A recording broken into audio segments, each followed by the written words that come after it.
Let's go to the people who talk facts. Let me bring in Gchikermane, VP of the ORF, and also Santosh Mehrotra, senior economist. Now, viewers, there are views that stack up on both sides. There are certain people who say that, look, the MSP can be done. It won't be such an imposition. But viewers, there are others who say that if you have procurement by the government at a fixed cost year after year, it will push up the prices. Let's go across to both Gchikermane and Santosh Mehrotra. Let me first begin with you, Mr. Mehrotra. We've done some math. Some people say that there is logic. It can be done. Can you give us the math that you think makes it possible to have an MSP law in place? Can we hear those numbers from you? About to give you any such numbers because it's much more complicated than sort of just producing a number off the top of my hat. Let's look at the current situation. There are 23 crops. I understand that. I'm only asking you to do a feasibility study.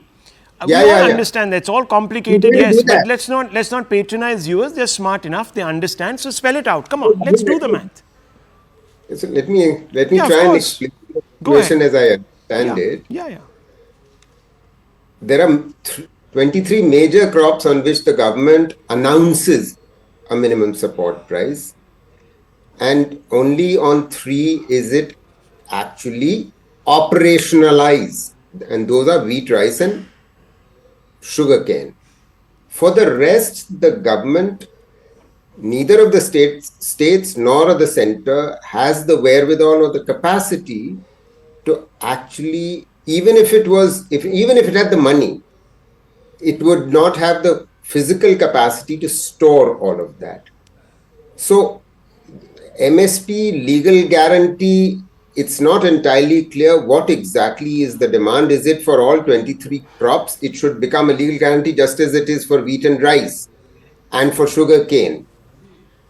And then the question will arise, is the government going to buy the entire crop? Presumably not. It is simply indicative to the market that this is going to be sort of a signal to the market that below this, perhaps the government will buy. But you know, when the government applied this particular kind of case in Maharashtra, that didn't work.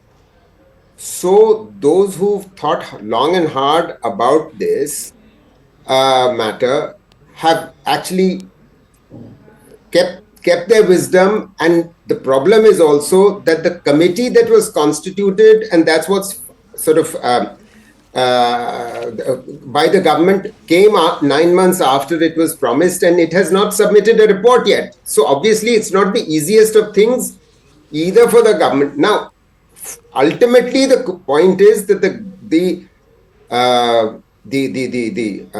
farmers would like their productivity to rise, and if alternative to MSP, the government had consistently made public investment which would have raised productivity and therefore raised incomes, then it could have reduced the subsidies through fertilizers and the MSP.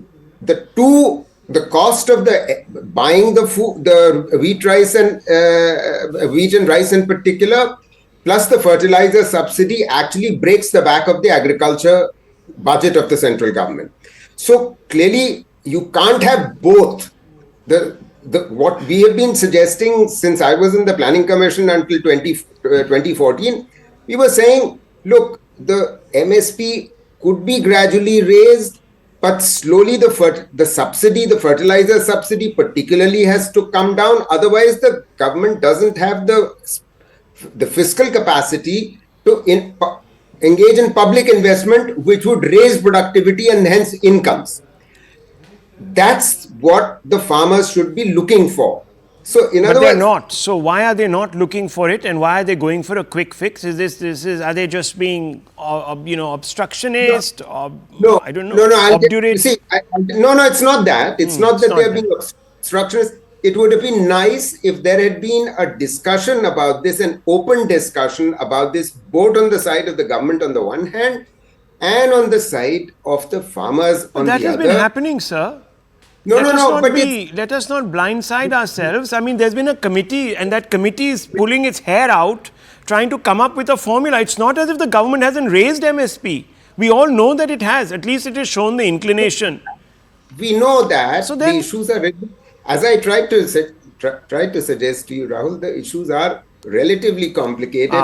And they are so not going now, to go. therefore, viewers, therefore, that the QED here is, then what has prompted these farmers to march out suddenly, 2 months before an election? They also know this is complicated. This is not happening, viewers, because of desperation. Because that same problem existed a year back, a year before that, a year before that. So there has to be something more here. But nonetheless, I'm not going down that little rabbit hole. I want to bring in Gchikermane. Gchikermane, look, some people have put a number to the MSP, how much the government needs to pay out. They say, look, it can't be 17,000 crores. It can be much lower, 10,000, 8,000. Some even suggested 7,000 crores will be enough year on year. But maybe there are other ways of going about this. One or two could be to roll out a price deficiency payment scheme like we've had in Madhya Pradesh and Haryana, discontinued in Madhya Pradesh. Or you have income support schemes like, you know, the PM Kisan Samman Nidhi. You can have those. Or you look at taxing the rich farmer, get him to pay so that the poor and mid-sized and the marginal farmer can get his MSP. Or then procure across the board, pay MSP across all 23 crops so that farmers don't only grow paddy and wheat and therefore have a rationalized price. These are some suggestions.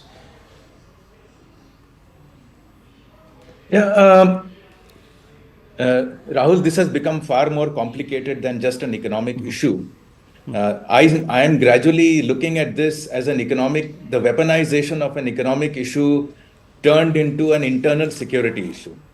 Like you just mentioned a few minutes ago, the timing is suspect. And when the government is under pressure, with elections looming barely a couple of months away ahead, it is very difficult to negotiate any rational answer, as Dr. Mehrotra was just saying. I agree with Dr. Mehrotra, by the way. The economics is very, very complex. But I think if we just step back, to me, this looks like an economic time bomb. The way the pensions used to be in 2000, in early 2000s, the defined benefits pensions, which was fixed through the NPS. It looks that because there was a time bomb ticking.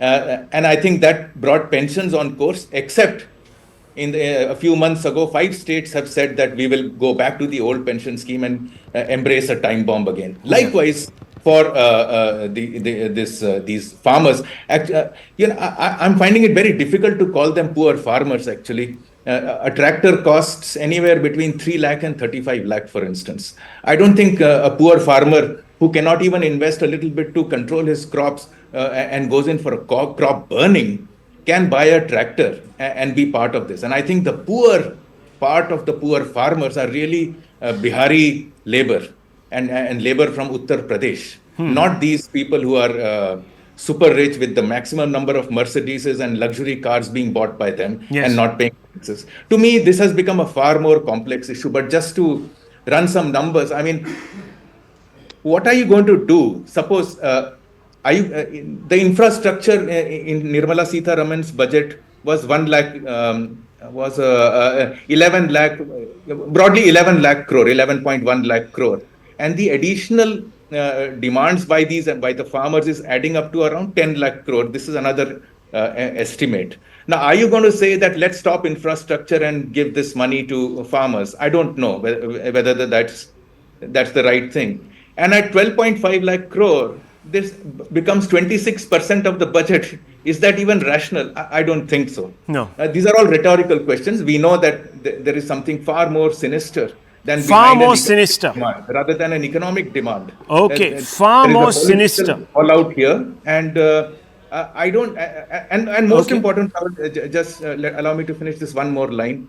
I think this whole thing about being defensive about violence is not acceptable. Protesting is a right, and every Indian will support that protest. Violence has consequences, and it must have consequences. Last time in CAA, in the farm law agitation, we saw no consequences. Yeah. On the contrary, some of the hard policies were taken back. If this becomes another violent incident, and there is no consequence, I'm afraid you are sending a very wrong message to the rest of us.